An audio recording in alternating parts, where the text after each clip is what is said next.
British pound to devalue sharply due to massive £5 trillion plus debt.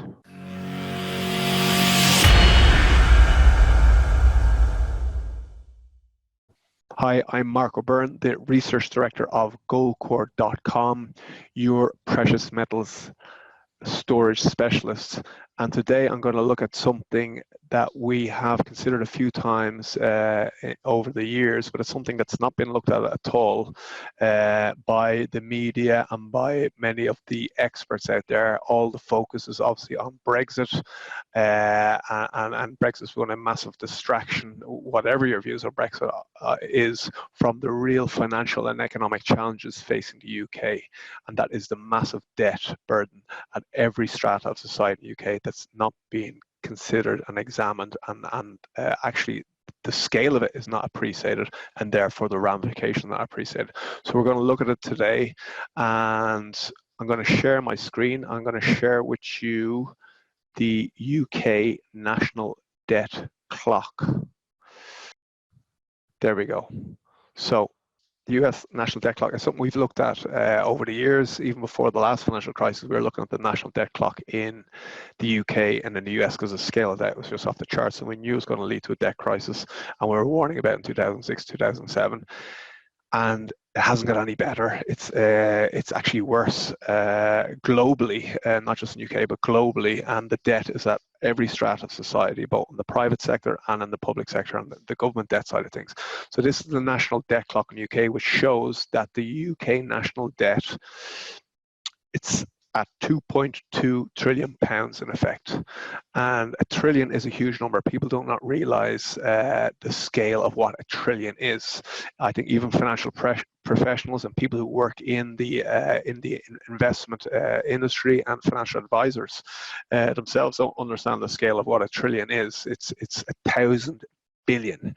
It's a million. So it's one with 12 zeros after it, and still people don't understand the scale of it. I think a good way to try and understand it is to put it in terms of time, because we all know time and we all live busy lives, and we have to look at the clock and see what time it is. And so, you know, seconds, minutes, hours, days, we understand more. So if put a trillion perspective, if Jesus Christ was alive today and he was still with us 2020 years after he was born, if he had spent $1 million for every single day in his life since the day he was born, he would still not have spent the amount of the US national debt today, which is over 22 trillion. So, and the UK is the second or third. It depends on how you calculate the total debt, and I'll come to that in a second. But the UK is second or third in the world after the US. Obviously, the US is the greatest debtor that the world has ever seen, and the big creditor nations, including Russia and China, begin to stop buying their debts. We're going to see a debt crisis. We're going to see a currency crisis. But the UK is following in the footsteps of the US. So 2.2 trillion pounds. It doesn't sound that big if you don't know what a trillion is, but it's actually much worse than this number. And this is the number that the media in the UK and internationally tends to focus on, is the government debt or the national debt. But it's important to consider the total debt. So you have to look at the private debt, the household debt, which includes mortgage debt, car debt, student debt. You have to look at the corporate debt and the bank debt in the aggregate, in the whole, and then you have to look at that. The debt in itself is not an issue per se. It's the debt relative to the GDP, the debt relative to all the goods and services that are traded in the economy on an annual basis. We're going to get into that, and I'm going to show you the scale of the problem confronting the UK and indeed the world today.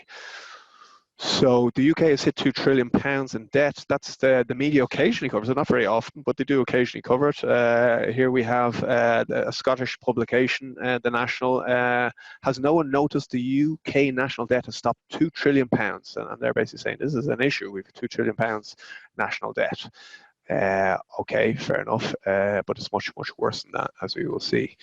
So here's PwC, the biggest accountancy firm in the world, and they are saying that the UK debt, the total debt, not just the government debt, could rise to £6.7 trillion by 2023. 2023 sounds like a long time away. It's actually only, what, 3.5 years away. So, and they're warning that would be 260%. So the total UK debt would be 260% of GDP. And that's assuming a smooth Brexit transition, which I think most people accept is quite unlikely. And then they're saying that total debt repayments could rise in cash terms from a little above 150 billion last year, or sorry, 2 years ago, 2017, to around 250 billion pounds by 2023, if interest rates rise to 2%, and if economic growth continues. But I actually think their estimates are quite rosy and optimistic, because we believe that economic growth you can already see it in the latest data since this report came out in November 2018. The UK economy is slowing down. The property market in the UK, particularly the London housing market, is slowing down quite significantly. It's something we've considered quite frequently over the years in our updates, and therefore if the GDP is contracting, meanwhile the debt is there, we're going to see an increase in that debt to GDP ratio, and therefore we're going to see an increase in the massive interest rate repayments that are going to have to be made. So PwC are warning low-income households are most likely to suffer financial stress due to rising debt interest payments. But given the scale of the debt at all strata of society, the whole society, unfortunately, will suffer. It's not just low-income households, because the entire economy is likely to contract given the scale of the debt. And then it's most likely to lead to the currency coming in under serious pressure as international investors get concerned about the pound, and the pound will be devalued. It's already, in recent days, it's gone over £1,000 per ounce again. Longer term gold in pound terms is likely to go back to record highs, and I think 2,000, 3,000, 4,000 pounds per ounce is almost certain. The question is when, given the scale of liabilities. So we'll get into that in a second. So, I mean, there's a lot of complacency because all the focus is on the national debt, and you can see this from Wikipedia, national debt. This is 2015, this table, but it hasn't gone, it's in effect gone sideways in the last 3 or 4 years. If you saw an updated version of this table, we're around 80, 90% of GDP, and people say, oh, that's manageable, we're not at 100%. But again, that's just the national debt and the government debt. It's not looking at the complete total debt of the UK. But also, it's also not actually capturing all of the national debt. Which is, again, in this Orwellian world of today, the national debt is not actually national debt, because there is Enron-style accounting going on, whereby the UK government, like many governments, the US government included, has massive off-balance sheet liabilities that they're not actually including in their national debt. So the massive pension liabilities from the huge public sector in the UK and all these other government liabilities are not being included in national debt. So we'll examine that briefly now, because it's fundamental to understanding the scale of the financial monetary challenges facing the UK. So as you can see here, this is interesting. It's countries with the most debt.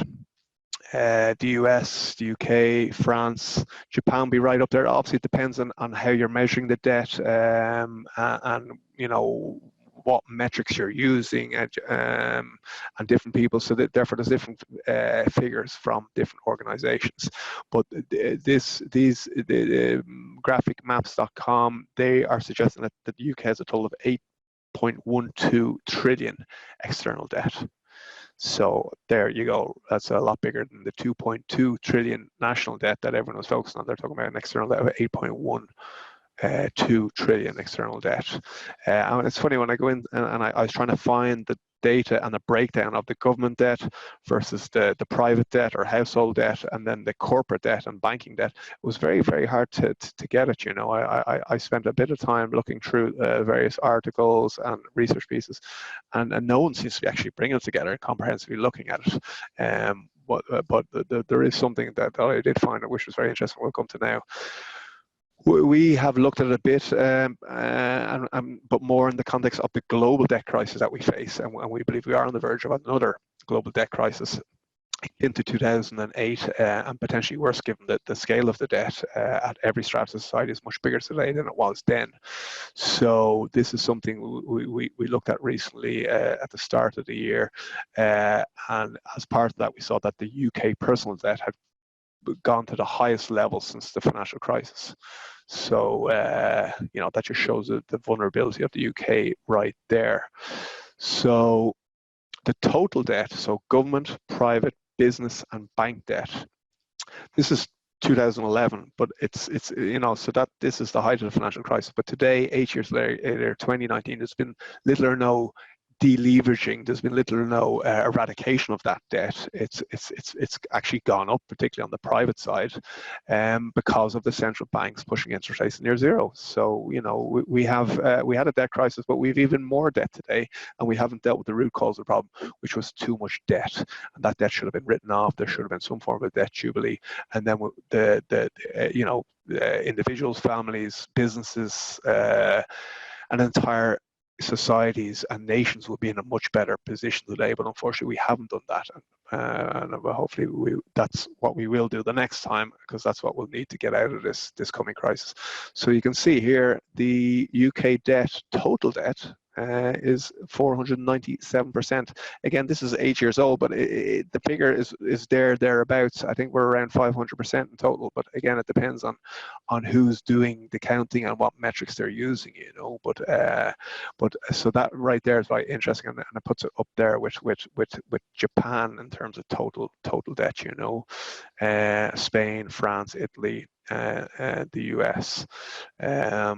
But that doesn't, the US total debt there is not including the massive unfunded liabilities in the US that the US government is not including in their national debt, which is Social Security, Medicare, Medicaid, which is about 50 trillion to 100 trillion. But we're all focusing on the US nominal debt of 22 trillion, and how terrible Trump is increasing the budget deficit by 1 trillion per year. Well, he is, and that's going to create huge issues for the US, but they're ignoring these massive other liabilities. Some research that doesn't ignore the true scale of the liabilities in the UK is from a pensions expert, a pensions consultant called Nick Silver, who did this excellent piece of research, and he did the research for the Institute of Economic Affairs. He did this 8 years ago, but it remains relevant today because the debt has not gone down, and it's most likely higher. I would think it's definitely higher. I think it's slightly lower on the government side potentially in terms of the nominal government debt, but it's higher on the private side, and that's what PwC were warning about. So his research, he's basically saying that the Treasury, the UK Treasury, they were saying that the total UK debt was actually 2.4 trillion in 2011, when this was published, and today.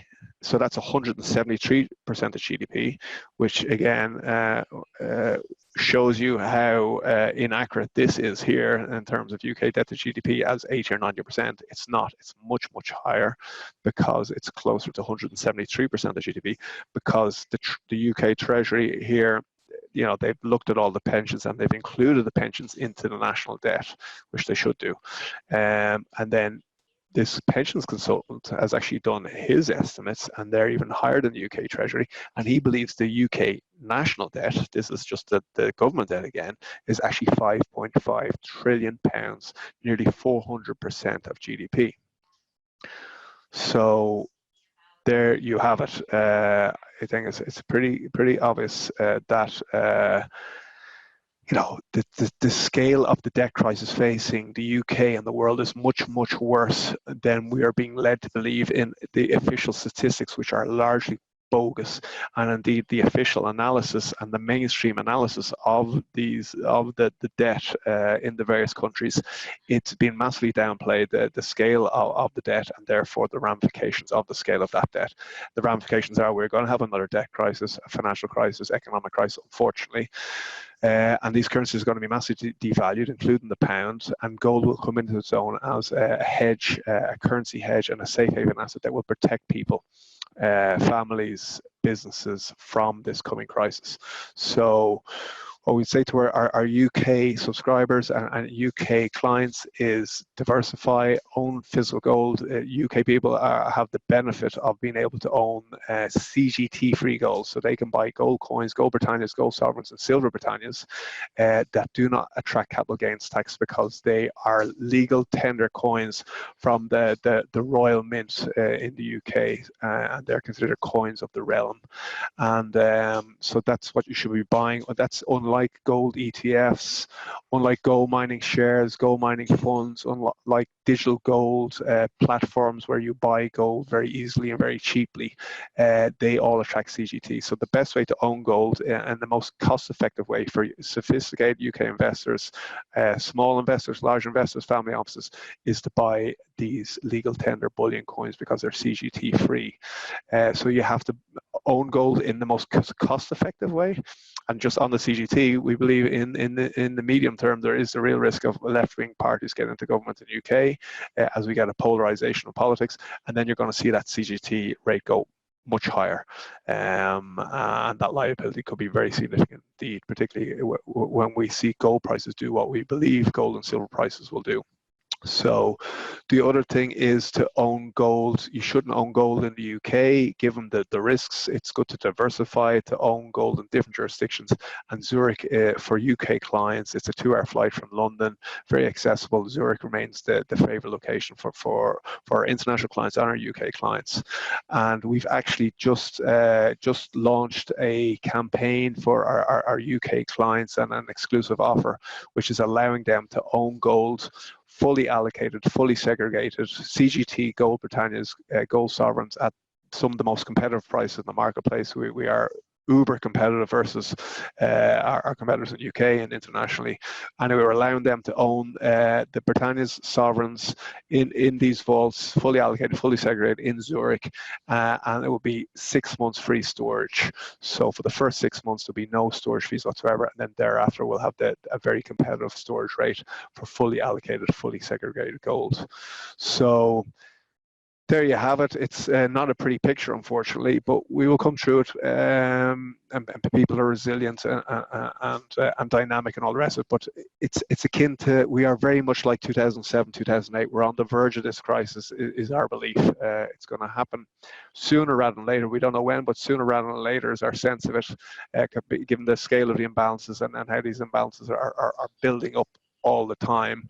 So it's very important that just people diversify, and just be cognizant of these risks. Don't lose any sleep about it. Do the right thing. Diversify, own gold in the safest way possible, in the most cost-effective way possible.